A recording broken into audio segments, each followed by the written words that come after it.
It's interesting to see the entire western coast of Mumbai is dotted with many sacred sites. You have these two sacred sites, which is Ma Hajiani Dargah and the Haji Ali Dargah, which were the brothers and sisters.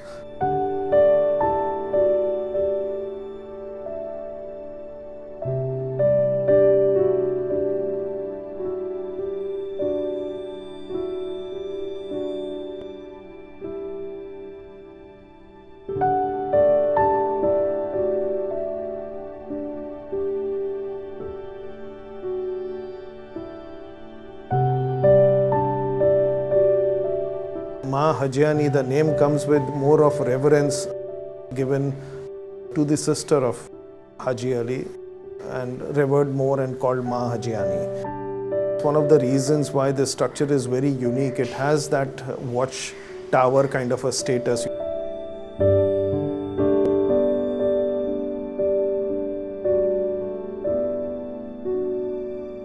Has that kind of a small terrace which gives you that panoramic view to see the entire bay which is there.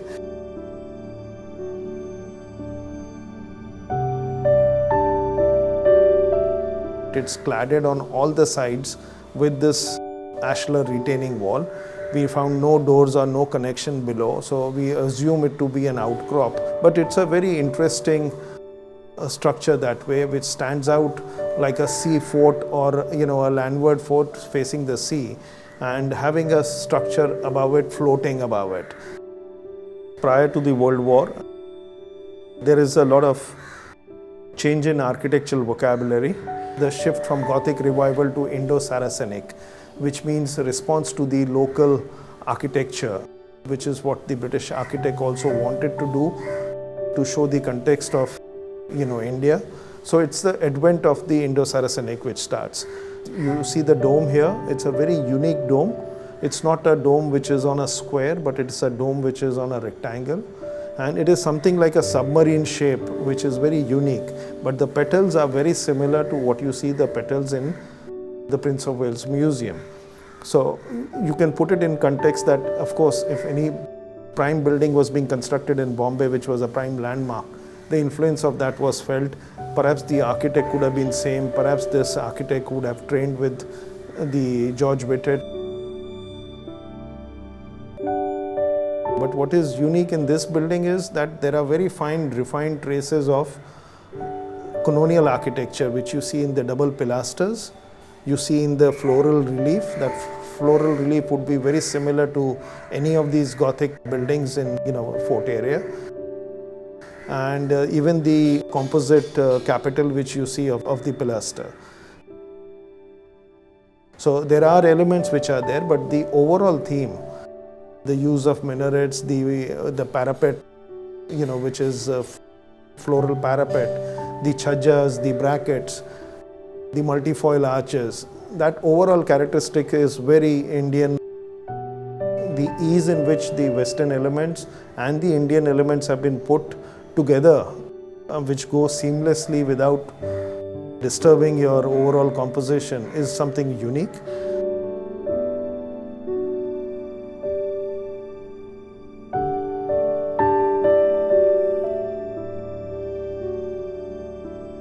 Thanks to conservation, now we can really source back the material. So we went back to special carvers in Palitana who helped us to give us the limestone. They took the original pieces and replica pieces and they carved it out and sent it, and we got it fixed here. The other portion, I think, was the glass. Now that's where we took a slight conscious decision of going for leaded colored glass, because lead would withstand the wind pressures much more better.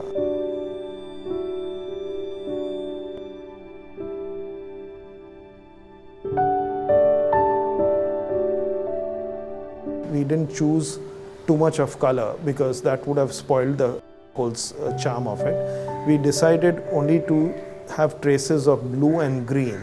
Blue symbolizing the sea besides and green symbolizing the religion, which gives it that kind of an ethos.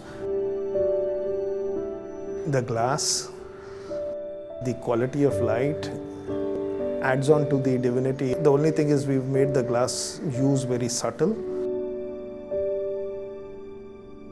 Keeping that old patina to a certain extent and going for lime wash and traditional materials wherever we could. I think that balance and compromise has just happened right. Stone repairs where things were chipped off or were missing. We use a phrase called dentistry repairs. It's like how a dentist fills in a gap which is done with mortar. So we use the dust of the same materials.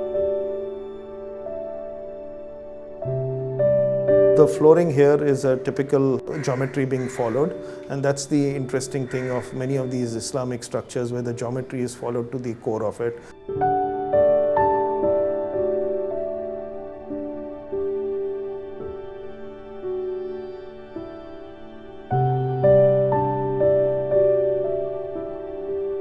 So we've tried our best to light and illuminate it as much as we can so that it stands out as a subtle landmark and not like a way it's shouting for attention.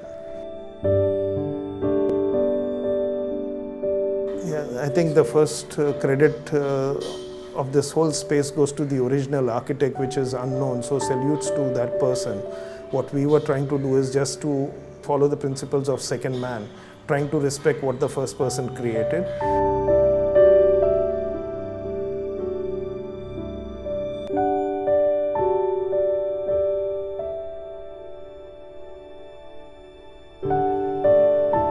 Courtyards are normally associated with dargahs.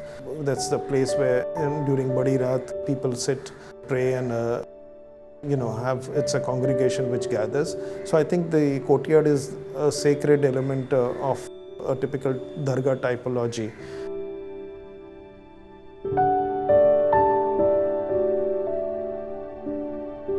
Yeah, the screen is very interesting.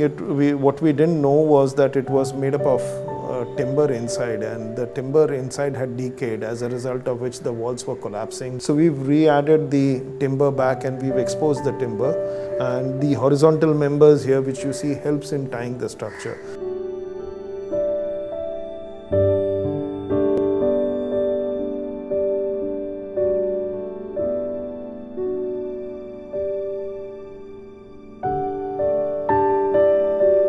We were confronted with major structural problems because the minarets were out of plumb. They could have fallen. The porch was in a precarious condition, and I was really fortunate that the clients and us we were on the same page, not trying to overdo, trying to respect historicity.